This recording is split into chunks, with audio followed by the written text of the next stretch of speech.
Hello everyone, घनी खम्मा कैसे हो आप सब लोग। आई होप आप सब बहुत अच्छे होंगे। तो लास्ट के ब्लॉग में हमने देखा था कि मैं गांव पहुंच गई थी। वहां जाने के बाद भैया ने मुझे ये ऑरेंज का कुछ चाट बना के दिया था जो कि बहुत डिलीशियस था। फिर मैंने मेहंदी लगाई थी क्योंकि मैं यहाँ से लगा के नहीं गई थी। फिर मैं रेडी होके हम लोग चले गए थे। मैं और मम्मी हमारे घर से गए थे क्योंकि बाकी सब लोग आगे हमारा वेट कर रहे थे। सब लोग रेडी हो गए थे। हम लोग जा रहे हैं मुनसा की शादी में। तो ये पूरा ब्लॉग मुनसा की शादी का ब्लॉग है। मतलब कि जब मैं यहाँ से गांव गई थी, जो फर्स्ट वेडिंग मैंने अटेंड करी थी, ये उसका ब्लॉग है। एंड इसके बाद भी मैंने 3 वेडिंग्स और अटेंड करी है, उसका ब्लॉग आगे आएगा। तो यहाँ पे चाक भात के लिए हम लोग गए थे। तो वहाँ पे बस वही चाक की पूजा करी। फिर जीजाओं ने थोड़ा डांस वगैरह किया। फिर हम लोग घर आ गए थे। और यहाँ पे जो कलश लेके आते हैं ना, वहाँ से उनको सामने लिया जाता है। तो बस वही रस्म हो रही थी। फिर यहाँ सब लोग बैठे थे, भात आ गया था तो नाश्ता था, तो हम लोग नाश्ता करके आए थे। और ये आया था भात में, ये जो भी आप देख रहे हो बेस वगैरह जो भी चीज़ें हैं, ज्वेलरी, ये सब उनके भात में आई थी। मतलब ननिहाल साइड से आया था मुनसा के। तो बस हम लोग वही देख रहे थे। और ये सब कुछ देख के फिर हम लोग ने मेहंदी का फंक्शन अटेंड किया था। मेहंदी को काफ़ी लेट हो गया था। एंड मैं यहाँ गई तब तक मुनसा की मेहंदी लग चुकी थी। और मैं यहाँ पे मुनसा को जो ओढ़ना था वो वेयर करवा रही थी। उसके बाद कुछ ऐसा सा सेटअप बना हुआ था मेहंदी का जो कि बहुत सुंदर लग रहा था। एंड यहाँ पे पहले मुनसा की कुछ फ़ोटोज़ वगैरह क्लिक हो रही थी। एंड ये देखो ऐसी लग रही थी मुनसा, बहुत सुंदर लग रही थी वो इस आउटफिट में। एंड मतलब बैकग्राउंड वगैरह सब कुछ इतना प्यारा था। तो यहाँ पर बस पहले उसके कुछ पर्सनल फ़ोटोज़ क्लिक किए जा रहे थे, मतलब सिंगल फ़ोटोज़ क्लिक कर रहे थे मुनसा के। उसके बाद में हम सब लोगों ने उसके साथ फ़ोटोज़ क्लिक करवाए थे जो कि बहुत प्यारे फ़ोटोज़ आए हैं। एंड ये रेनू जीजा है, मेरे बड़ी मम्मा और ये सब लोगों ने फ़ोटो क्लिक करवाई है। उसके बाद मेरी मम्मा ने भी क्लिक करवाई थी। और इसमें ऐसे नहीं लग रहा जैसे ये लोग पता नहीं एक दूसरे को क्या बोल रहे हैं। और इन सब के बाद में फिर मैंने मुनसा के साथ में फ़ोटो क्लिक करवाई थी। और मुनसा के साथ फ़ोटो वगैरह क्लिक करवाने के बाद मैं गई थी यहाँ से सीधा कोमल के घर पे उसको सरप्राइज़ करने के लिए। क्योंकि मैंने उसको बोला था कि मैं कल आऊँगी, जबकि मैं मतलब मऊ आ चुकी थी, उसको पता नहीं था। तो मैं उसको सरप्राइज़ देने गई थी। एंड उस टाइम मैं रिकॉर्ड नहीं कर पाई थी, बट उसका फेस देखने लायक था, मुझे इतना अच्छा लगा। और उसने बोला मेरी शादी की पहली गेस्ट तू ही है। मैंने कहा होना भी चाहिए था क्योंकि कब से तूने बोल रखा है कि सबसे पहले तू ही आएगी। तो मैंने कहा देख सबसे पहले मैं ही आई हूँ। फिर मैं मतलब शाम को डांस का फंक्शन था रात को, तो हम लोग बस रेडी होके डांस के फंक्शन में गए थे। मैंने ज़्यादा कुछ नहीं पहना था, मुझे इतना हैवी नहीं करना था। तो नॉर्मल मैंने पोशाक वेयर करी थी, सिंपल सा अपना लुक रखा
डांस का फंक्शन बहुत अच्छा रहा था और ये मुंसा का घर है। फिर रात को हम लोग लेट हो गए थे तो हम लोगों को प्रिंस ड्रॉप करने आया था।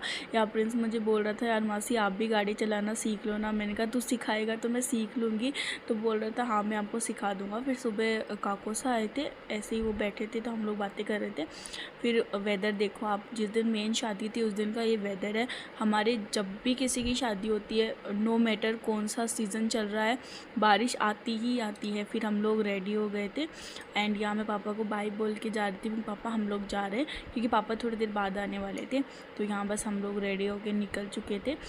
और ये जिस दिन बारात आने वाली थी उस दिन की क्लिप है, क्योंकि मैं मतलब हैवी नहीं पहन के गई थी, क्योंकि पहले से बारिश वगैरह हो रही थी तो मैं नहीं था कि कोई हैवी में पहन के जाऊँ।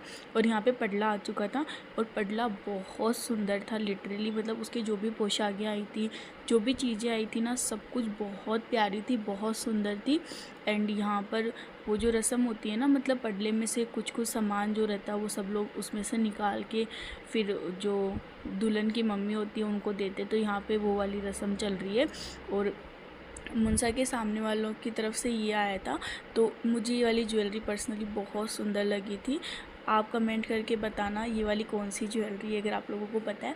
तो यहाँ पर मतलब मम्मी उनको आर्ट पहना रहे थे, मुंसा की मम्मी को, क्योंकि ये रिचुअल होता है। फिर यहाँ पर झिलमिल की थाली रेडी हो रही थी, जो कि जब जलती कितनी सुंदर लगती है ना।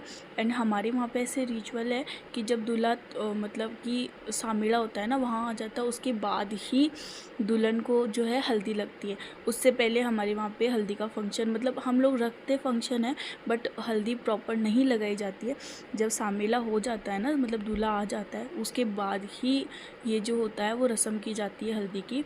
एंड आप मानोगे नहीं, उसके बाद इतना मतलब थोड़ी सी दूरी होता है और इतना जल्दी जल्दी सब कुछ करना पड़ता है ना कि। तो यहाँ पर मुंसा जो है वो मतलब पोशाक वेयर करके आ चुके थे। उसके बाद यहाँ पर रस्म होती है जिसमें मतलब जो दुल्हन के मामू सा होते हैं वो उसको पाटे से नीचे उतारते हैं। मतलब आपके भी वहाँ पे ये रस्म होती होगी, वो मैंने रिकॉर्ड नहीं किया क्योंकि उस टाइम मैं रूम के अंदर थी। एंड उसके बाद बड़ी मम्मा और मुंसा को चूड़ा पहना रहे। एंड मुंसा के गोल्ड का चूड़ा आया था तो मुझे भी इन्हीं बड़ी मम्मी ने चूड़ा पहनाया था। जब मेरा वाला चूड़ा मतलब मेरी शादी थी और चूड़ा आया था तब इन्होंने ही मुझे वेयर करवाया था। तो यहाँ पर बस सब लोग बैठे थे और यहाँ पे मुंसा को चूड़ा वेयर किया कराया जा रहा था। एंड फिर जो है मतलब बारात ऑलमोस्ट आ गई थी घर के पास में ही, तो उसकी ये क्लिप है। यहाँ पर सामनेले की रस्म ख़त्म हो चुकी थी। उसके बाद में वहाँ से लेकर के घर पे जो था वहाँ तक मतलब ये हाथी पे आए थे। उसके बाद में जब पास में आ जाते हैं ना घर पे, तब घोड़ी पे ही बैठ के तोरण पे आते हैं। तो तोरण वाली रस्म यहाँ पे हो चुकी थी। मैं ऊपर थी तो मैंने ऊपर से बस ये छोटी सी एक क्लिप ली है दिखाने के लिए, क्योंकि मैं नीचे नहीं जा पाई थी उस टाइम। नीचे वहाँ पे भी मतलब बहुत सारे लोग पहले से थे तो मैं नीचे नहीं गई थी। एंड यहाँ पर फिर हम लोग मुंसा को लेके नीचे जा रहे थे, क्योंकि जो आपको पता है लड्डू फेंकने की जो रस्म होती है वो वाली होने वाली थी। एंड बना कंटिन्यूसली, मतलब मुंसा को देख रहे थे कि वो कब लड्डू फेंकेगी, मैं कब बच जाऊंगा। एंड इतना देखने के बाद भी उनको मतलब वो बच नहीं पाए थे। मुंसा ने जब फेंका था तो वो उनके लग गया था और यहाँ पे सब लोग इतनी ज़ोर ज़ोर से हंसने लग गए थे, क्योंकि बहुत फ़नी मोमेंट था ये वाला, अच्छा लगा था बहुत। एंड उसके बाद हुई थी ये वाली रस्म। आप में से कौन कौन इस रस्म के बारे में जानता है मुझे कमेंट करके ज़रूर बताना, क्योंकि हमारे उधर ये रस्म होती है। मतलब दूल्हा आता है ना तो उसको मतलब जो दुल्हन होती है वो ऐसे ही मिलती है सबसे पहले, और दूल्हे को जो होता है अपनी तलवार से इसके चारों साइड पे टच करना होता है। चारों पे नहीं करना होता, 3 पे करना होता है शायद तक, मुझे इतना नॉलेज नहीं है इस चीज़ का। लेकिन सब औरतें बोल रही थी कि 4 पे करना है, तो बना बोल रहे थे कि नहीं मुझे तो पता है 4 पे नहीं करते, 3 पे ही करते हैं। लेकिन औरतों ने मतलब आपको पता है लेडीज़ मानती है क्या, उन्होंने बोला नहीं हमारे यहाँ पे रिचुअल होता है, आपको 4 पे ही टच करना पड़ेगा। फिर जैसे ही उन्होंने 4 पे टच किया सब लोग इतना ज़ोर ज़ोर से हंस रहे थे। मुझे नहीं पता ये औरतें ऐसे क्यों करती है और ये रिचुअल होता है क्यों है, इसका तो मुझे कुछ पता ही नहीं। अगर आपको किसी को पता है तो मुझे ज़रूर से बताना। फिर हम लोग ये सब कुछ होने के बाद खाना खाने चले गए थे। एंड खाने का मैंने कुछ भी रिकॉर्ड किया नहीं है ज़्यादा, बस यही मैंने रिकॉर्ड किया था। और ये है मतलब जो भी समटोनी गई थी यहाँ से, जो लड़के वालों की साइड से आया था, वो सारी एक ही क्लिप में है। तो ये टीका गया था, ज्वेलरी जो यहाँ से, ये तो सामने वालों की से आई थी वो वाली ज्वेलरी थी, ये गाड़ी थी। और फिर हम लोग रात को आ गए थे। सुबह मैंने चाय पी थी उठ के, और ये मैं आपको दिखा रही हूँ कि मेरी मम्मी और मेरे पापा दोनों के फ़ोन में स्क्रीन पे मेरी ही फ़ोटो लगी हुई है, जो देख के मुझे बहुत खुशी होती है। एंड ये कुछ पुराने टाइम के मतलब 5 के सिक्के थे, मेरे को पापा दिखा रहे थे कि देख मैंने कब से जमा कर रखी है, सारे अलग अलग थे। और ये वाली जो कोटी है वो मैंने अपने हाथ से बनाई है, मतलब इसमें जो थ्रेड का जो तारी का वर्क आपको दिख रहा है वो मैंने किया है। और यहाँ पे मम्मी रेडी हो चुके थे, पापा रेडी हो चुके थे, और मैं रेडी नहीं हुई थी अभी। और मैं और दीपू भैया घर पे थे, मम्मी पापा गए थे पहले, तो क्योंकि लेट फंक्शन होने वाला था, मुझे इतनी जल्दी नहीं जाना था। और यहाँ मम्मा का कुछ पार्सल आया था। हाँ, मेरी मम्मा भी पार्सल्स मंगवाने लग गए, तो उनका पार्सल आया था, तो मैंने बोला चल आ ही गया तो मैं ही अनबॉक्स कर देती हूँ। मैंने भैया को बोला था, भैया लेके आए थे पार्सल, तो मैंने बोला मेरे को दे दे, मैं अनबॉक्स करके देखती हूँ क्या आया है, कैसा आया है। लेकिन क्वालिटी इसकी बहुत अच्छी आई थी, मतलब प्राइस भी इसका रीज़नेबल था, एंड जो पीस आया वो बहुत सुंदर आया था। यहाँ मैंने उपमा बनाया था भैया के मेरे लिए। फिर मैं काफ़ी टाइम बाद रेडी होके मैं गई थी। यहाँ पर कंवर कलेवे की रस्म हो रही थी, तो आपको पता होगा ये रस्म होती है, मतलब शादी जिस दिन हो जाती है उसके अगले दिन ये रस्म होती है। इसके बाद फिर सीधी विदाई की रस्म होती है। और इस रस्म में जो है जितने भी जवाई होते हैं ना वो सब बैठते हैं, और जो भी बड़े लोग होते हैं वो उनको जुहारी देते हैं।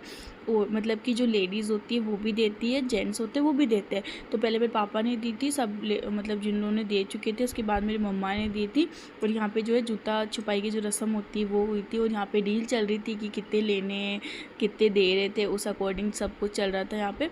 उसके बाद वो रस्म ख़त्म होने के बाद में ये जो है लास्ट रस्म होती है, मतलब इसके बाद में सीधा विदाई की रस्म होती है। तो यहाँ पर सब लोग जो होते हैं बारी बारी से जाके, जितने भी बड़े लोग रहते हैं वो सब अपनी तरफ से जो भी गिफ्ट उनको देना रहता है, जो भी मतलब वो देते हैं यहाँ पर। उसके बाद में सीधी विदाई की रस्म हो जाती है। और विदाई का मैंने शूट नहीं किया था, यहाँ पर विदाई हो चुकी थी। उसके बाद हम सब लोग बैठ के चाय पी रहे थे। फिर यहाँ पे बना आ गए थे जो लास्ट रस्म होती है वो करने के लिए। मुझे नहीं पता ये रस्म कैसे करते हैं, बट क्यों करते हैं आपको पता हो तो बता देना। और यहाँ पे मुनसा की शादी का ब्लॉग ख़त्म होता है, अब कोमल की शादी के ब्लॉग में मिलते हैं।